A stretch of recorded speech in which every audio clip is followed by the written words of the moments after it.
Muitíssimo obrigada, Vera, por essas palavras tão inspiradoras.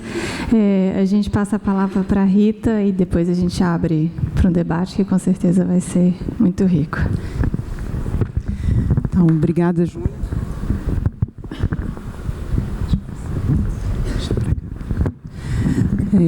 Obrigada, então, Júnia. Obrigada, Paola, Fabiana, toda a equipe de organização. Esses dias são dias muito férteis e fico imaginando que ainda tem por vir, né?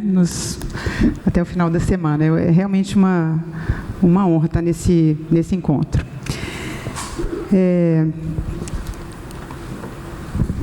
Eu vou ler o texto, acho que está um texto um pouco longo, vou pedir assim, um pouquinho de paciência, mas acho que tem algumas coisas que, sobretudo com alguns trechos de textos do Benjamin que eu optei por colocar no texto e lê-los aqui, então espero que eu cumpra meu tempo com rigor. Há na filosofia de Walter Benjamin uma política do tempo, mas não uma política do espaço, tal como sabemos. Essa política do espaço teria ficado num esboço, que são aqueles textos extraídos da obra das passagens, numa montanha de notas, a própria coleção dos cadernos das passagens, e numa espécie de sumário primeiro, que foram as teses sobre a história. Mas talvez pudéssemos levar adiante a reflexão de Benjamin sobre o espaço em face da luta insurrecional que se trava nas cidades há muito tempo. Benjamin se ocupou um pouco disso ao falar do engajamento, do erguimento das barricadas de 1830, 848 e 871 em Paris. Eu arrisco dizer que um tanto da atualidade do pensamento benjaminiano reside ali, na narrativa que se pode fazer, hoje em dia, sobre levantes, sublevações, protestos, ocupações, marchas e insurreições. A insurgência coloca as categorias dessa política do espaço, e dentre as quais prepondera a imagem. Desdobrada no entrelaçamento do presente histórico vivido do agora e um passado específico, que é o agora da recognoscibilidade, e num momento de despertar provocado pela experiência do lugar, a imagem urbana pode ser tomada por uma imagem dialética, responsável por iluminar outros acontecimentos de luta e por retirar da invisibilidade outras práticas de resistência, subjetividades e contracondutas. Das questões colocadas pelo filósofo alemão para a imagem, que provoca o agir e a consciência histórica, a imagem-pensamento, a que faz pensar, é que pode-se traçar a conexão estabelecida aqui entre uma investigação sobre as várias arquiteturas que subjazem as insurreições urbanas e o plano de atravessamento de visibilidades aqui nesse Corpo Cidade 5. De um modo fundamental, Benjamin está presente na história urbana, que se pretende contar a partir dos ritmos de insurreições e suas ressonâncias ou cicatrizes deixadas sobre a cidade. Cada insurgência é uma experiência de ruptura transitória com o lugar. Cada insurgência instabiliza os hieróglifos espaciais, os monumentos, ruas, edifícios ao redor dos quais acontece.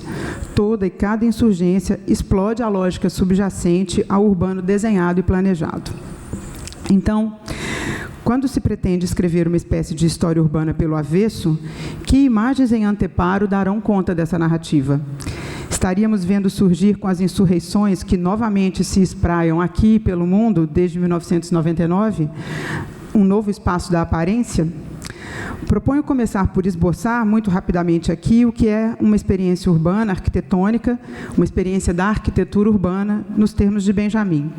Proponho começar por aqui, pois de tudo que se trata numa insurreição é, sem qualquer dúvida, dos corpos trafegando pelos lugares, corpos se tornando pertencentes aos espaços desviados de suas funções primárias, usos corpóreos dos lugares que não são senão extrapolações de atribuições programáticas ou funcionais de um lugar, para ficar com o vocabulário da arquitetura racionalista da primeira metade do século XX.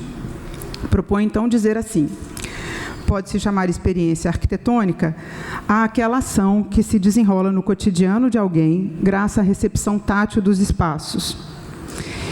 e que se constitui, por um lado, a partir da conjugação de choque e distração no hábito que demarca o uso do espaço. Por outro lado, a experiência arquitetônica se passa no encontro da memória do habitante com a memória inscrita no lugar. Aqui poderíamos chamar de memória topográfica. Pois bem, no encontro entre a memória de alguém, inscrita em seus ritmos e no engajamento do seu corpo ao frequentar um espaço, e a memória desse mesmo espaço, dá-se o que Benjamin denominou experiência no sentido estrito. A esse encontro, a essa experiência, podemos chamar apropriação. Quando as atitudes estéticas de distração e choque reverberam em modos de atuar no espaço, desenham-se para os indivíduos estratégias de reinvenção do seu cotidiano, derivadas da imaginação e resultando, afinal, no envolvimento corpóreo com os objetos. A essa habilidade, que conjuga ação e imaginação, Benjamin denominou faculdade mimética. Pode-se dizer, com ele, que a faculdade mimética determina uma forma corpórea de apropriação do mundo, algo que Benjamin explica ao observar crianças brincando, descrevendo o jogo e a brincadeira como atividades marcadas pelo envolvimento dos gestos do corpo com os objetos, assim como por uma forma de compreender de que modo coisas funcionam por meio da ação de transformá-las, imaginária ou manualmente. Benjamin afirma que a brincadeira infantil é que constitui a escola da faculdade mimética. E ele escreve: as crianças gostam muito particularmente de procurar aqueles lugares de trabalho onde visivelmente se manipulam coisas.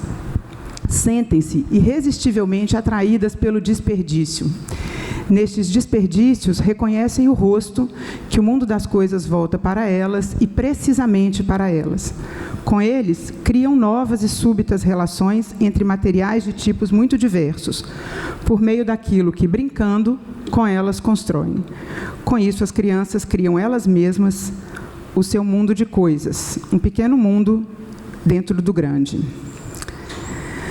Para a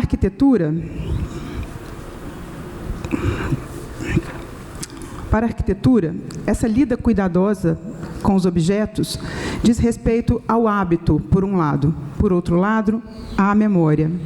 É um lidar com as coisas que termina, para o filósofo, numa relação muito enigmática com as coisas, que não coloca em primeiro plano o seu valor funcional, mas, como diz Benjamin, as coloca numa relação de quem estuda as coisas e as ama. No centro dessa experiência está colocada uma forma de comunicação descrita com esmero pelo filósofo alemão quando cita Paul Valéry, que disse: as coisas que vejo me veem enquanto eu as vejo.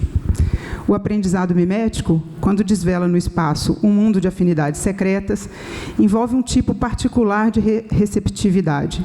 Cuidar de um objeto ao usá-lo.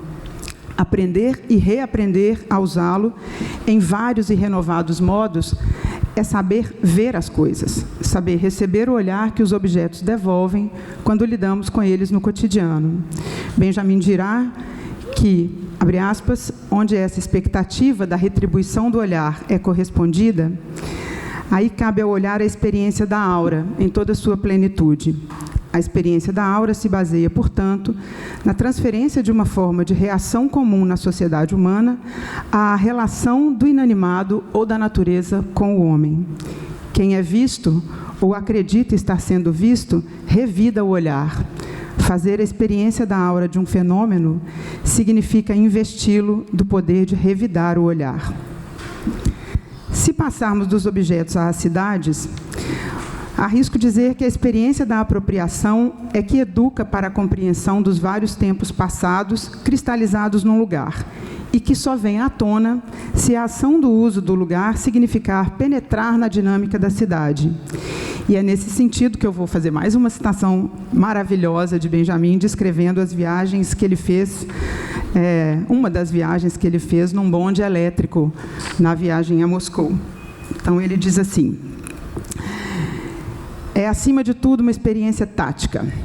É talvez nessa situação que o neófito aprende pela primeira vez a ajustar-se ao estranho andamento dessa cidade e ao ritmo de sua população de campônios. Uma viagem de elétrico é também um microcosmo que espelha essa experiência da história universal na Nova Rússia, que é a do encontro entre o funcionamento da técnica e formas de existência primitivas. Até o transporte público em Moscou é um fenômeno de massas. E, de repente, damos com verdadeiras caravanas de trenó a barrar uma rua. Enquanto os europeus, num percurso rápido, têm uma sensação de superioridade e domínio da multidão, o moscovita, no pequeno trenó, mistura-se totalmente com outras pessoas e coisas. E se tiver consigo uma caixa, uma criança ou um cesto, então fica verdadeiramente enlatado no movimento da rua. Nem um olhar de cima, um roçar rápido e leve por pedras, pessoas e cavalos. Na cidade, o aprendizado mimético refere-se à história dos lugares que se revela na experiência. Na arquitetura urbana, envolver-se com os lugares, mergulhar nos elementos espaciais e nos objetos que os conformam, revela o microcosmo da memória desse lugar. O vivido transforma-se em apropriação naqueles momentos em que se conecta à memória topográfica da cidade, por exemplo, num momento de luta. Mas, nesse caso, a ruptura de um levante, o movimento agudo de uma insurreição, envolve não somente hábito e memória. Coloca-se em jogo, precisamente ali, a dialética interrompida de que nos fala Benjamin. O que se passou nas lutas das barricadas em Paris no século XIX, e, novamente, em maio de 68, nas praças do Egito, no Parque Gezi, nos ataques de gás da polícia aos manifestantes em junho de 2013, pode ser descrito com o que disse Benjamin sobre os momentos decisivos da história, como aqueles de interrupção libertadora no curso das coisas. No que tange à apropriação do espaço no agora da insurgência, a arquitetura é, de novo com Benjamin, aquilo que se situa na obscuridade dos momentos vividos. Quando escreveu, na década de 30, ele viu nas lutas de barricadas do século XIX um modo de ação revolucionária que reverberava na conjuntura política da Europa do entreguerras. De certo modo, levantes eram a expressão material no espaço da promessa de revolução no cotidiano. Era um momento da vida das cidades capaz de desencantá-las. Um momento mágico que materializava o espaço produzido pela vontade popular, traduzida em ação dos insurretos. O que se passa nas barricadas é a apropriação da arquitetura urbana por meio de um desvio. Quando ruas e longas avenidas no trajeto das praças centrais aos estádios de futebol de hoje são capazes de revelar a memória dos lugares inscritos em ação e imaginação combinadas, mas certamente na experiência de cada um que atravessa tais percursos. Michel Lovy, num belíssimo artigo de 2006, diz que Benjamin deu conta de descrever a experiência das lutas nas barricadas no seu sentido mais complexo, evidenciando Paris como um lugar de embates, de efervescência popular, às vezes vitoriosas, como em julho de 1830 e fevereiro de 1848, Entretanto, tais vitórias foram confiscadas pela burguesia, que tenta suscitar novas insurreições esmagadas pela violência, com violência, em junho de 32 e depois em junho de 48. Cada classe, diz Lovy, sabe como modificar e o procura, utilizar o espaço urbano a seu favor. As barricadas bloquearam as vias públicas de Paris pela primeira vez em 1827. Em julho de 1830, foram erguidas mais uma vez, bloqueando o caminho do Hotel de Ville à Praça da Bastilha. 2 anos mais tarde, em 1832, eram objetos construídos quase que exclusivamente por operários e passaram a delimitar uma zona revolucionária que compreendia aproximadamente 1/3 da superfície total da cidade.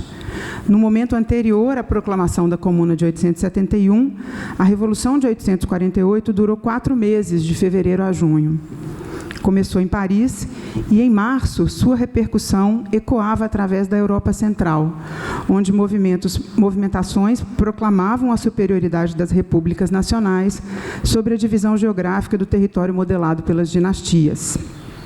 Naquela altura, a barricada era o sinônimo de levante popular, frequentemente derrotado, sim, mas expressão da revolta dos oprimidos do século XIX, da luta de classes, vivida do ponto de vista das camadas subalternas. Os trabalhos de embelezamento estratégico a que Haussmann submete Paris promovem a destruição urbana como meio de manutenção da ordem e neutralização dessas mesmas classes populares, o que leva Benjamin a afirmar, na obra das Passagens, que Haussmann lutou contra a cidade de sonho que Paris era ainda em 1860. Assim, em 1871, na Comuna, as barricadas configuram um lugar urbano construído em resposta à expressão de poder da classe dominante, manifesta na arquitetura resultante da reforma haussmanniana, de recusa da pompa grandiloquente dos rituais burgueses e da teatralidade monumental da arquitetura parisiense. A tomada dos lugares pelos habitantes decorre da familiaridade desses para com os lugares, que, uma vez ocupados, são desfeitos, são desmontados. Na Comuna de 1871, barricadas combatem o resultado espacial do regime imperial absoluto. O que Haussmann pretendeu foi anular um uso do espaço urbano que, nas lutas de 30, 32 e 48, invertia e desviava a função das ruas. Seu propósito era redesenhá-las de modo a que não mais se prestassem à tática habitual das insurreições locais, em que barricadas eram construídas com pedras do calçamento, como se passara em 830, quando foram erguidas em toda a cidade 6.000 barricadas. O intuito da haussmannização assim se cumpria. E eu leio em Benjamin ele dizer que motivo estratégico para o achatamento perspectivista da cidade. Rasgar uma avenida através desse bairro onde costuma haver baderna.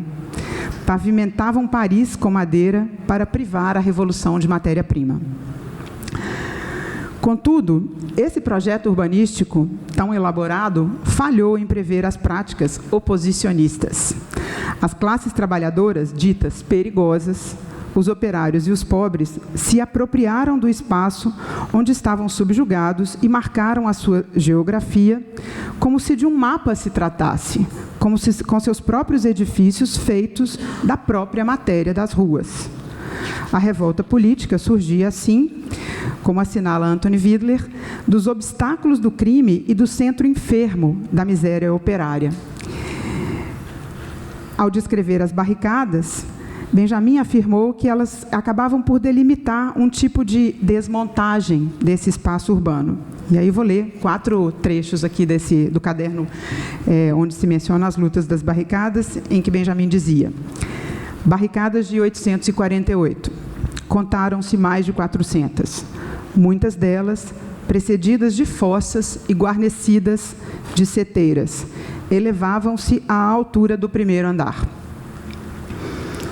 A guerra das ruas tem hoje sua técnica. Ela foi aperfeiçoada. Não se avançam mais pelas ruas, elas ficam vazias. Caminha-se pelo interior das casas, abrindo buracos nas paredes. Logo que uma rua é dominada, ela é organizada. O telefone se desenrola através dos buracos dos muros, ao mesmo tempo em que, para evitar um retorno do adversário, mina-se imediatamente o terreno conquistado. Um dos progressos mais claros é que não há mais nenhuma preocupação no sentido de poupar as casas ou vidas. No dia 6 de junho, ordenou-se uma batida nos esgotos. Temia-se que eles servissem de refúgio aos vencidos. O chefe da polícia, Grisquet, era encarregado de revistar a Paris subterrânea, enquanto o general Bugeaud varria a Paris pública. Dupla operação coordenada que exigiu uma estratégia dupla da força pública, representada no alto pelo exército e embaixo pela polícia. Já durante a insurreição de junho, demoliram-se os muros para facilitar o acesso de uma casa a outra. Desfazer o calçamento. Revolução de Julho. As vítimas eram em menor número do que as atingidas por outros projéteis. Os grandes blocos de granito com as quais Paris é asfaltada foram carregados até os andares mais altos e jogados nas cabeças dos soldados. O tumulto espacial que as barricadas criam é uma espécie de potência que se sustenta no elemento de espontaneidade e provisoriedade que tanto caracterizou aquela reunião de forças. pergunto-me se, muito particularmente em 871, não terá se dado a construção única e provisória de uma cidade a que se possa denominar revolucionária.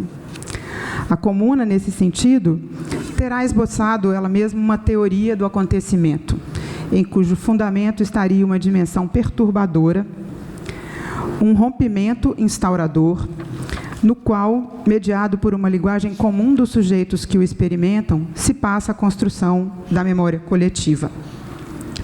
Nesse espectro e abertura de possíveis resultado e começo, a apropriação das ruas dá-se como instauração ou criação de um esforço capaz de ter alterado o significado anterior dos lugares.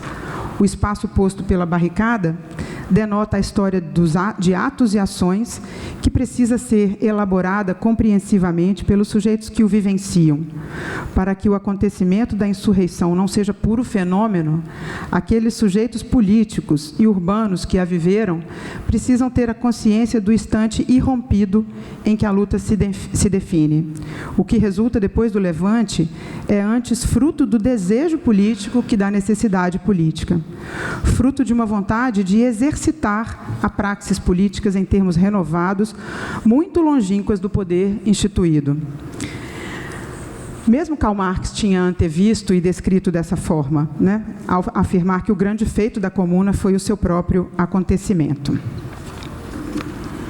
O que é significativo naquela sublevação é a mobilização que criava redes e consolidava pequenos grupos, inseridos no que havia de mais familiar e habitual no cotidiano dos trabalhadores. As barricadas, postos de ataque e de defesa, eram também uma significativa articulação do conhecimento social.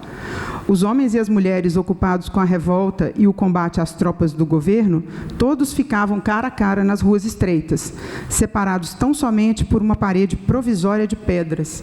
Viam-se forçados, por um instante, a reconhecerem-se uns aos outros, a falar e mesmo discutir antes de entregarem-se à luta.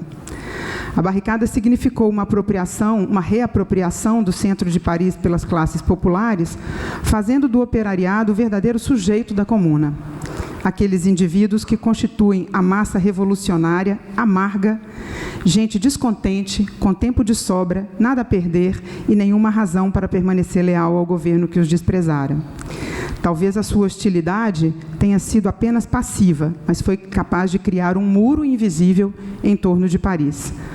A Comuna demonstrou a existência de uma coletividade com mais autocontrole do que o governo de Paris jamais poderia supor. Não é casual que tenha sido um dos raros episódios revolucionários que não suscita a lembrança de vultos heróicos, mas sim a ação coletiva. Para Benjamin, que dizia: essa orgia de poder, vinho, mulheres e sangue, que se chama Comuna, essa é a expressão do Benjamin, é uma iluminação profana num momento histórico dramático que drasticamente levaria à compreensão das forças políticas que ali estavam em jogo. A Comuna põe fim à ilusão de que o proletariado iria completar a Revolução de 789, dessa vez aliado à burguesia. A burguesia nunca se imaginou aliada de quaisquer trabalhadores. Por isso, esse momento é uma culminação, um momento de despertar histórico.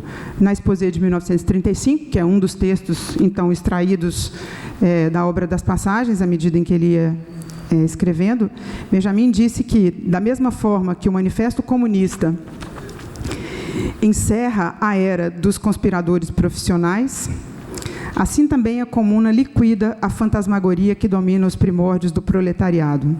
Ela dissipa a ilusão de que seria tarefa da Revolução Proletária completar, de mãos dadas com a burguesia, a obra de 789. Tal ilusão domina o período que vai de 831 a 871, da insurreição de Lyon até a Comuna. A burguesia jamais compartilhou desse erro.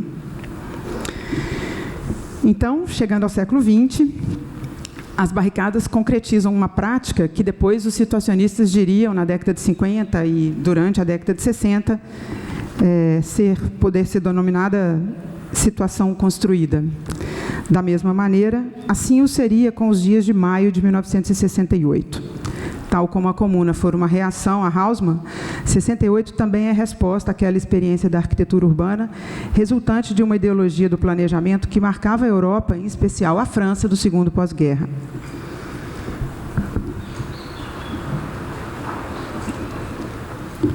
Maio de 68 é, ao final, uma recusa da juventude, em primeiro lugar, e, a seguir, a recusa dos operários de acatar as normas da cidade planejada. A revolta toma forma de crítica das condições de existência, suportada por uma arquitetura urbana repressiva que expressava a ideologia capitalista. Era um tempo de reviravolta do mundo revirado, em que sucediam-se os protestos. Berlim Oriental, 1953. Revolução na Hungria, 1956. Protestos em Berkeley, 1964. Movimento estudantil em Berlim Ocidental, 1967. Ocupações de fábrica em Turim, em 67. América Latina, 1968. Fechamento das universidades na Itália, 1968. Primavera de Praga. Rebeliões em Estrasburgo, dezembro de 66. Os Enragés, em Nanterre, fevereiro de 68. E, finalmente, a ocupação da Sorbonne, em maio de 68. A vida cotidiana estava no centro das reivindicações. A maioria das populações nos grandes centros tomava consciência das transformações a que suas vidas vinham sendo submetidas. A ação de 68, de maio de 68, efetiva um importante aspecto de apropriação espacial. Não pedimos nada, simplesmente tomamos e ocupamos, dizia um pronunciamento do Conselho para a Manutenção das Ocupações.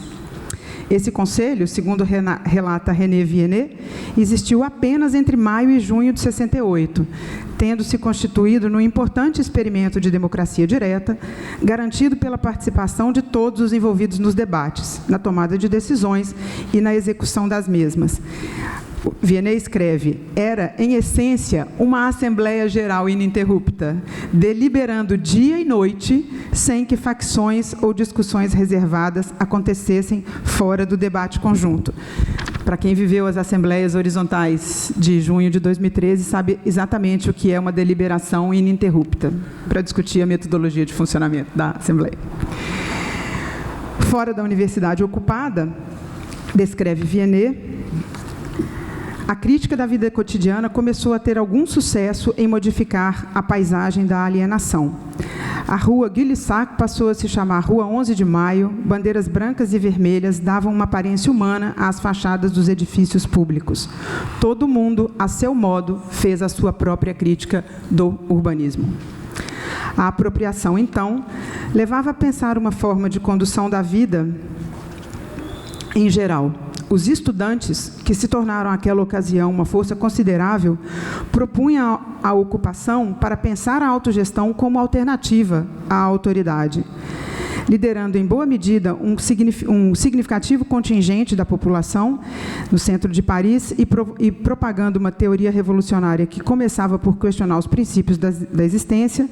Os estudantes mostraram, ainda que por um brevíssimo período, que se tratava, naquela ação de apropriação do espaço, de engajar-se numa luta política que, para cada um, era o equivalente da luta pelas condições da vida cotidiana.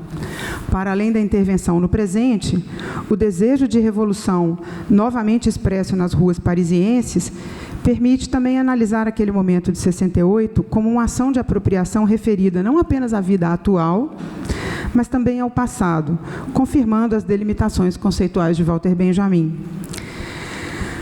Viennet, novamente, escreveu que, pela primeira vez desde a Comuna de 1871, e com um futuro muito mais promissor, era o indivíduo real que absorvia o cidadão abstrato.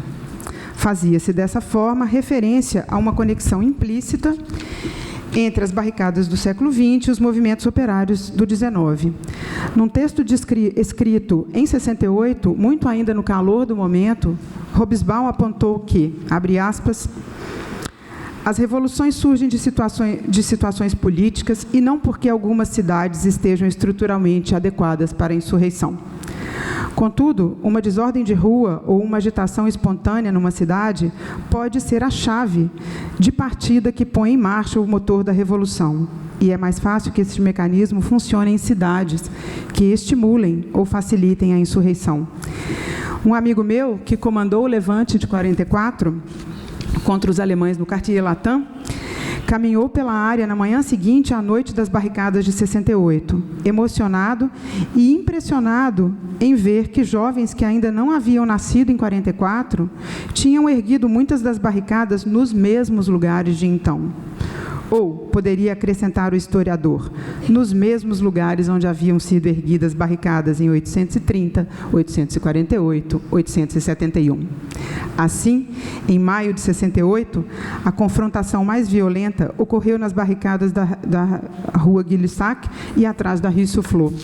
Quase um século antes, na Comuna de 871, o heróico Raul Rigaud, que comandou as barricadas naquela mesma área, foi capturado e morto ali, no mesmo mês de maio, pelos versalheses. Essa reunião de momentos, na experiência da cidade, não é senão a realização do tempo do agora benjaminiano, o momento em que, na experiência forte, dá-se o agora da recognoscibilidade, isto é, quando a imagem atinge sua legibilidade, dada numa determinada época, sendo apenas nesta legível, compreensível. As barricadas, a Comuna e maio de 68 formam uma constelação histórica, em que cada um desses acontecimentos é para o outro aquele momento crítico da interpretação que um acontecimento histórico singular ilumina o acontecimento que o sucede, pois é atualizado numa leitura particular, graças às afinidades do sujeito político que se apropria do espaço, compreendendo sua imagem histórica, sem, contudo, idealizá-la. Esses momentos de luta formam, sim, uma constelação de referentes, no qual o passado só pode revelar no presente a descontinuidade das revoltas logo recalcadas e esquecidas, difíceis de redescobrir, mas vitais para o destino futuro da liberdade. A correspondência que se estabelece entre essas duas situações de reapropriação do espaço revela-se, então, na imagem que permite reunir o passado coletivo ao presente individual e constrói a experiência da cidade como experiência coletiva.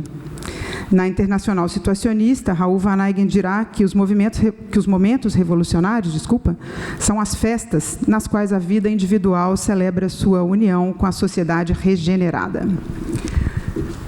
Ocupar a arquitetura urbana, tomar seus edifícios, é também apropriar-se do espaço num desvio. O urbanismo revolucionário, realizado brevemente pela Comuna, encontra um rebatimento em outras situações urbanas nas quais se mostra a energia criativa que permite a realização plena e desalienada da vida cotidiana. A Comuna e Paris, em 68, têm ambas a forma extensa da festa, situações que excedem a regulação social, em que a cidade se torna um lugar prenhe de interação e de troca. As ocupações invertem o desenho, mas não podem mesmo durar para sempre, dado que nelas o coletivo e o comum são provisórios. Esse é o seu fim, seu alvo a atingir, a provisoriedade, a inversão, a leitura da história a contrapelo, não a duração.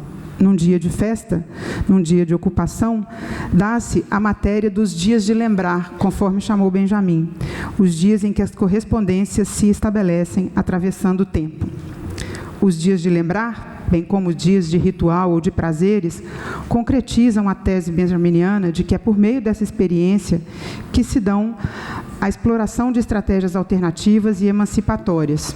O festival, a ocupação que retira a rua de sua funcionalidade, a entrega aos habitantes para que dela se apropriem num exercício continuado e renovado, em que o aprendizado tem como princípio uma delicada empiria, aprender a cuidar, cuidar para lembrar, lembrar para cuidar.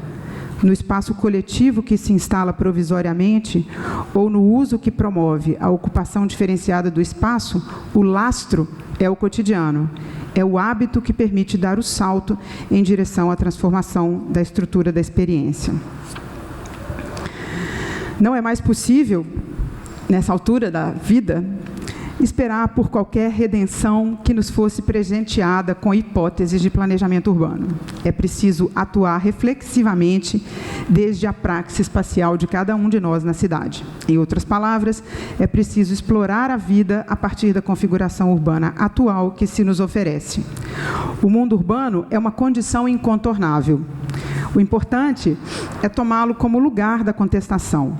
Essa talvez seja a estratégia que deve haver por trás da ação de apropriação que ocupa as ruas, caso se queira ultrapassar o imperativo do conforto, da beleza e da mera utilidade para o consumo que, nos dias de hoje, orientam mesmo a tão almejada qualidade de vida urbana.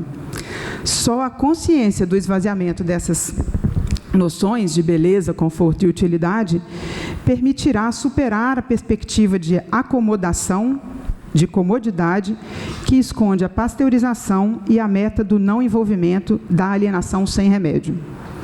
A resposta para o estabelecimento de possibilidades de relações novas, talvez livres de determinismo e constrangimentos, deve estar baseada na atitude experimental, embutida nos esboços de ordem provisórias de uma ocupação ou na indeterminação dos espaços autogeridos. Não tem a ver com desenhar os lugares. Trata-se de radicalizar a experiência e fazer reemergir a atividade humana em sua fluidez. O desvio pode ocupar as ruínas, os vazios, instalando-se nas brechas da cidade existente, não como desenho, mas como praxis que reúna autoconhecimento e intervenção no espaço urbano. Cada intervenção, individual ou coletiva, é um momento que talvez jamais integre uma série, mas é acontecimento em que se desvela uma possibilidade. É situação que se coloca ao modo da imagem dialética benjaminiana. No relâmpago de uma imagem, ilumina-se uma alternativa. Basta um vislumbre e o habitante urbano compreende o sentido da sua ação, ainda que minúscula e cotidiana. Será suficiente a interrupção momentânea na ordem de um sistema estabelecido. O engajamento coletivo que resulta na ocupação de um lugar dá-se num sucedimento do hábito, ou numa superação do hábito, isto é, no vislumbre da possibilidade de ação construída momentaneamente na revelação do maravilhoso no cotidiano. São imagens nas quais o fluxo dos acontecimentos urbanos deveria ser subitamente imobilizado, congelado, para que a consciência do habitante pudesse escapar à tirania da aparência de normalidade e pudesse refletir criticamente sobre o sentimento atual da vida que se leva numa cidade. Só a imagem dialética pode romper o fetiche do espaço mercadoria na experiência arquitetônica. Somente quando se der, no momento atual, ou seja, na construção de uma situação de uso de um lugar, um vislumbre no espaço de modos radicais de apropriação corpórea dos lugares, é que será possível revolucionar a vida cotidiana. A compreensão da dialética envolvida nessa imagem resultaria no habitante em capacidade de atuar a posteriori em outras situações espaço-temporais e, sobretudo, intervir em outros lugares. A isso chamei com Benjamin imaginação arquitetônica, a essa capacidade de articular funções no espaço que se dá como engajamento crítico. Tal engajamento, contudo, não poderá jamais ser regulado por um sistema, e a apropriação crítica ecoa numa ação vivida pelo avesso. O avesso é a não duração, a indeterminação. O avesso, a contrapelo, em Benjamin, é forma da resistência à violência do espetáculo. O engajamento corpóreo e a formação de combinações frágeis, como as comunidades e os coletivos, são a um só tempo estratégia e tática de resistir ao veto à comunicação humana. Obviamente, não se trata de hipertrofiar a disponibilidade afetiva dos humanos para o consenso ou para o acordo, como o supuseram em outros tempos algumas filosofias. No recorte materialista de um empirismo rigoroso, trata-se, tomando a arquitetura urbana como solo, de estabelecer comunidades de ação no âmbito cotidiano da praxis, isto é, unir-se pelos propósitos, para agir em comum na cidade. insistir no ambiente urbano na empiria delicada que combina processos fluidos e regras relativamente permanentes de copertença e vizinhanças, sem jamais esquecer que quaisquer formulações de regras que constituem as comunidades se colocam num arranjo tenso com a violação dessas mesmas regras, que propiciaria as mudanças revolucionárias, essas muitas vezes que partem silenciosa e vagarosamente do cotidiano. Obrigada.